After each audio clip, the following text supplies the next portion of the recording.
My parents kicked me out to let my golden sister live there, even though I bought the house. But karma came faster than expected. I, 37F, have spent the last 15 years developing my career as a senior management at one of the leading investment banks on Wall Street. This narrative focuses on my complex connection with my sister Emily, 47F, my parents, both in their late 70s, and a house I recently bought for them that has become the focal point of constant family strife. I have to take you back to the beginning to see how we got here. My parents were in their late 40s when I was born, so I was an unplanned child. My mother would frequently tell me that they already had Emily, who was 10 years old at the time, and that she was more than enough. She did not say this with malice, but rather in a tone that somehow made it worse. She would say, "We didn't plan for you," as she was arranging Emily's extracurricular activities or putting together her college application paperwork. These innocuous comments, which served as a constant reminder of my position as an afterthought in our family, shaped the background of my early years. I might not even be here if it weren't for my maternal grandparents' persistence. My parents saw me as a burden they hadn't requested, but they were thrilled about the possibility of having a second grandchild. I was an afterthought in my parents' lives, and that was evident right away. They had the same ritual every morning when they dropped me off at my grandparents' place. My father would say to my grandfather, "You wanted her," as he got ready to go for work, keys jingling in his palm. "She's all yours." My grandparents' house turned into my true home, a haven where I felt genuinely loved and wanted. They made sure I was fed and taken care of, picked me up from school, helped me with my homework, and took me to the park. I would spend hours learning about numbers and problem solving from my grandfather, a retired math professor. He'd say, "Numbers never lie." These lessons will subsequently influence my professional choices in ways I could not have predicted at the time, such as they tell stories more honest than people do. At their kitchen table, my grandma would assist me with my schoolwork every afternoon, ensuring that I fully grasped each idea. Her patience appeared limitless. She had taught high school before retiring. She would add, "Knowledge is the one thing nobody can take away from you," in a forceful yet kind manner. She also taught me to cook as a means of expressing my creativity and love, rather than as a chore. These times spent in their kitchen, reviewing my school day and learning how to measure materials exactly, turned into some of my most cherished recollections. My parents, who were generally exhausted and a little irritated at having to make the trip, would only arrive to pick me up late at night. "Madison," my grandmother would say as she bid me farewell every night, "you're the best thing that ever happened to us." I could almost forget that I wasn't wanted anywhere else while I was in her loving embrace. They became my emotional rock, giving me the stability and affection that were conspicuously lacking at home. My grandfather would often add, "Remember, sometimes the best things in life aren't planned." I learned to live as an afterthought in my own home as Emily got ready for her promising future. My sister just pretended that I didn't exist. She wasn't nasty or harsh. She would be lying on the couch, talking on the phone about mails and college applications, totally unaware of me, while I played with my dolls in the corner of our shared living room. The difference between how my parents treated Emily and me was clear and consistent. I would hear my mother's proud voice as she talked about Emily's achievements with family or friends. Emily got straight A's again. Emily made the debate team. Or, Emily got accepted to her dream college. They went to all of her school functions, scientific fairs, and debating contests. They consistently cited, "We're too tired," "We have to work," or "You understand, don't you?" as excuses for their glaring absence from my events. My grandparents took on the role of my cheerleaders, attending every school function with joy and true pride on their faces. I hoped that things at home would change when Emily went off to college.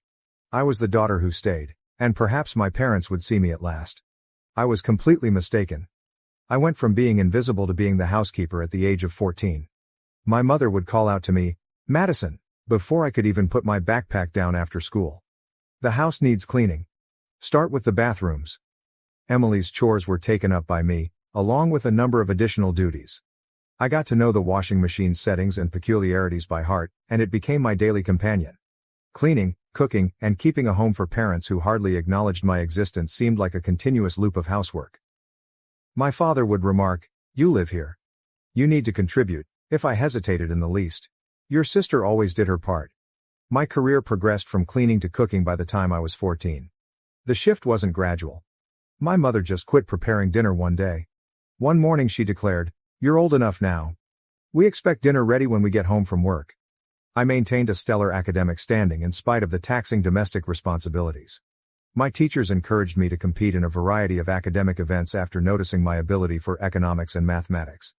In order to help me get ready, my grandfather would dedicate extra time to teaching me complex ideas that were way above my grade level. He would exclaim, "You have a gift with numbers," with pride shining in his eyes. "Don't let anyone tell you otherwise." Dreaming about college was the only way I could get away. I would go to my room every night after doing the dishes and go through university websites. I would see myself traversing several campuses, distant from the never-ending tasks and chilly quiets. I was rewarded for my diligence in school.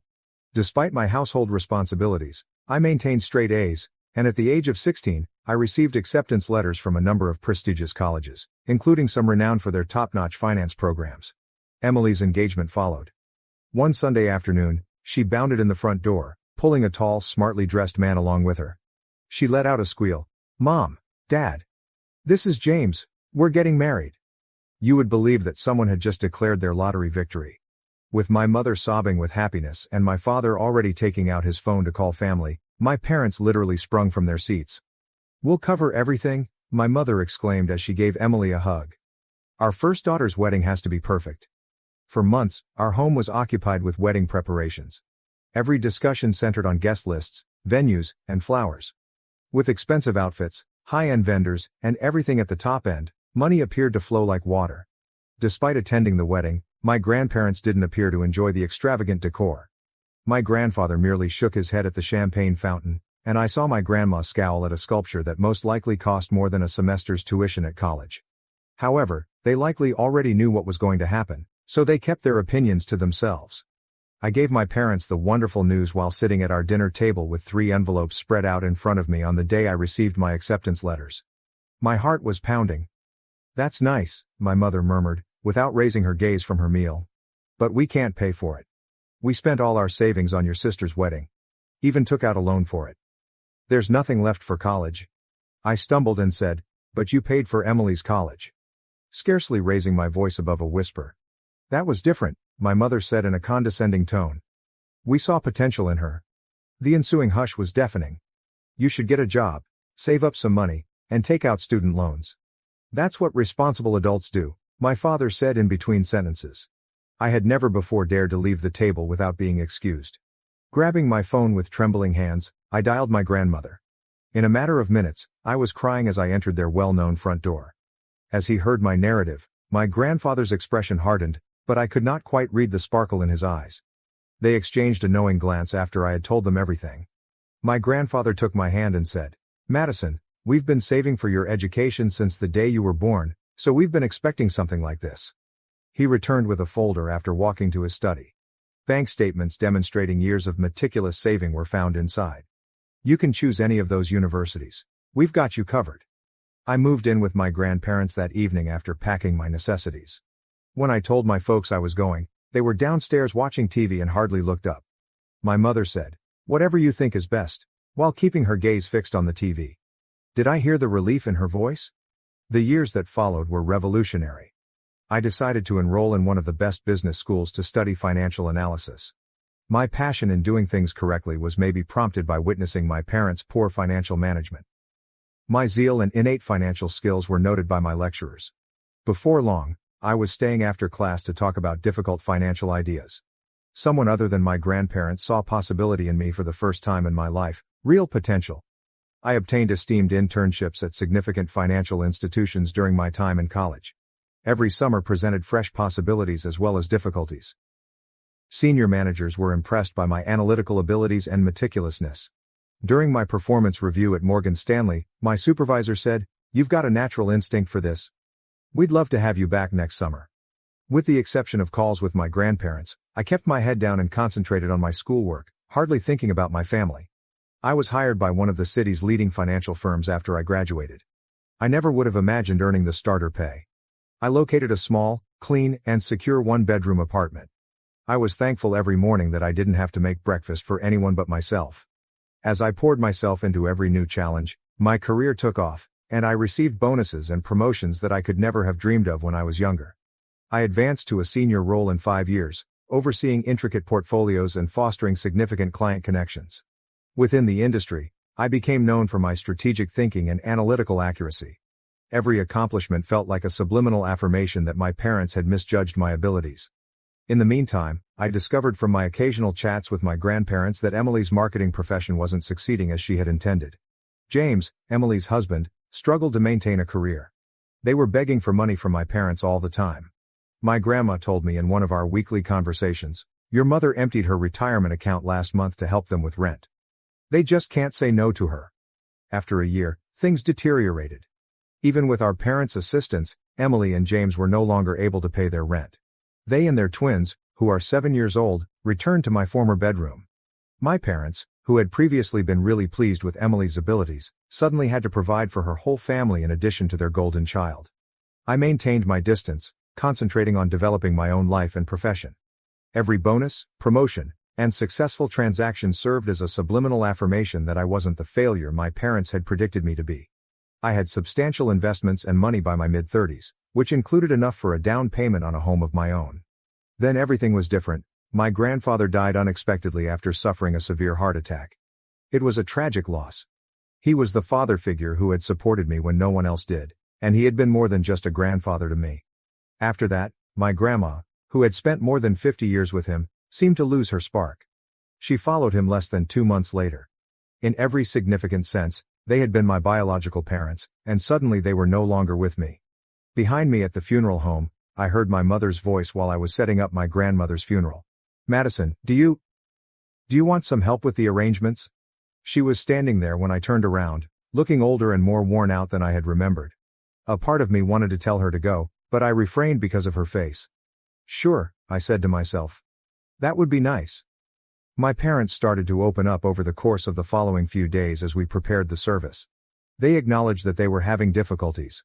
One afternoon, when we were choosing flowers, my father admitted, "We haven't been financially well off since retirement." He went on to say, "We barely make ends meet," before mentioning Emily's twins. I recognized that my sister and her family continued to live with them and rely on their diminishing income.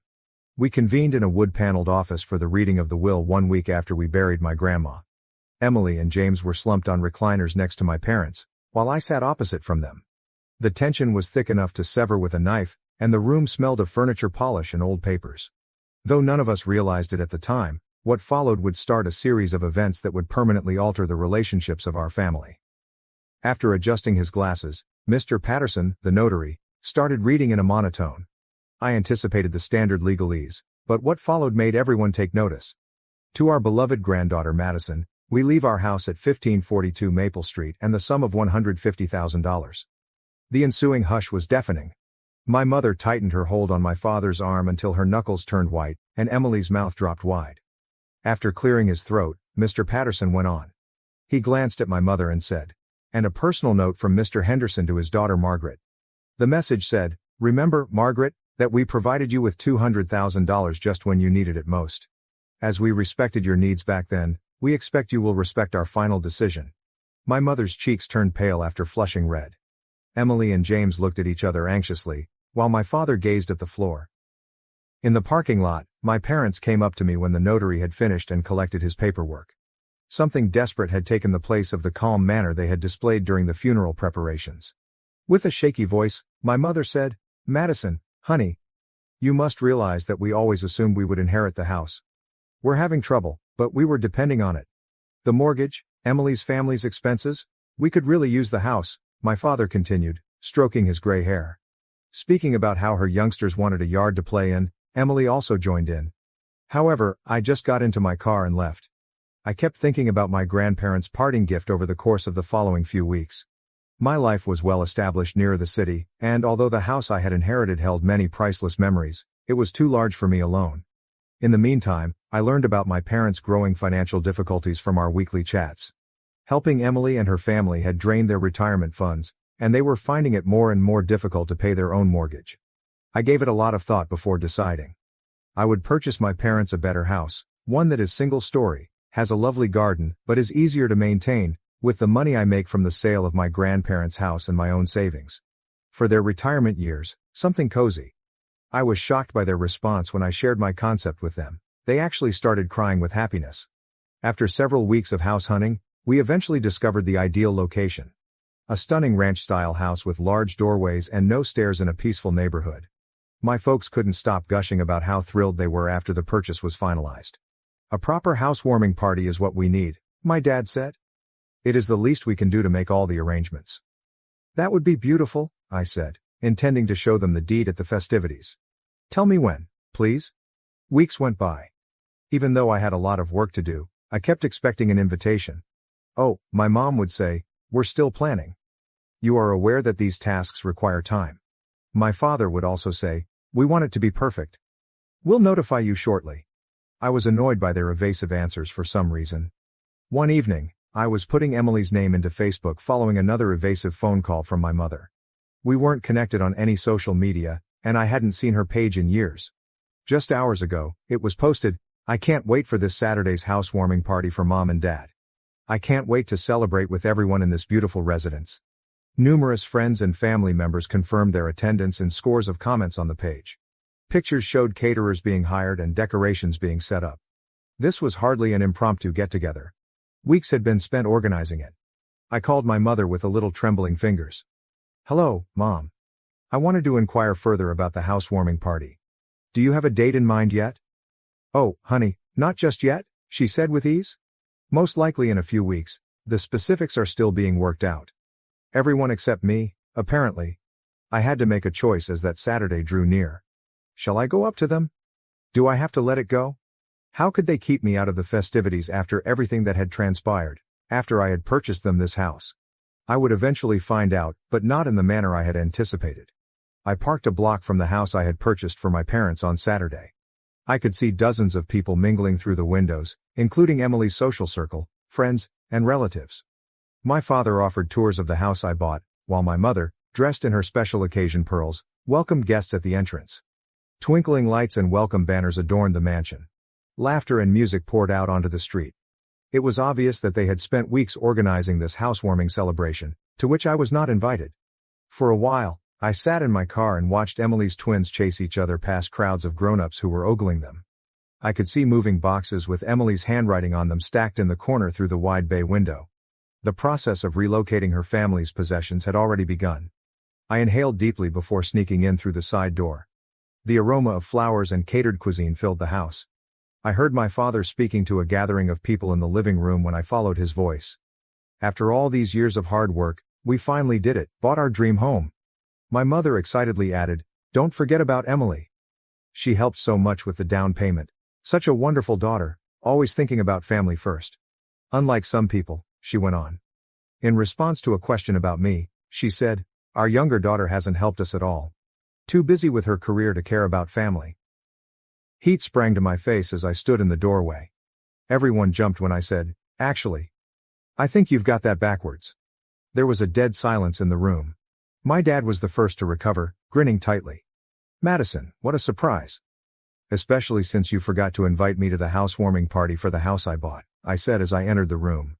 The quiet grew longer. His shoes quickly piqued Emily's husband's curiosity. Inquiring as to why everyone appeared so distressed, one of the twins pulled at Emily's sleeve. You bought it, yes, but it's ours now? You can't expect eternal gratitude, my mother said with a hint of abrasiveness. With the heads nodding around him, my father added, that's right, gaining confidence. And frankly, you're not welcome here. This is a family gathering. And Emily and her family will be living here too, my mom said. They've already sold their house, it's all arranged. The twins need a stable home. I extracted a folder from within my bag. I remarked, you seem to be confused about something, and held out the ownership and deed documents. This house belongs to me. I never signed it over to you. The color of my mother's face changed from pale to ashen. My father began to ramble on about his responsibilities to his family. Emily's self-assured grin broke when she became aware that her preparations were failing. Despite my shaking palms, I continued. I was planning to give it to you tonight, maintaining a firm voice. I thought this could be a fresh start for all of us. Instead, you've shown me nothing has changed. When my mother said, you can't do this, her voice became a screech. We're your parents. No, I said softly. You're just the people who gave birth to me.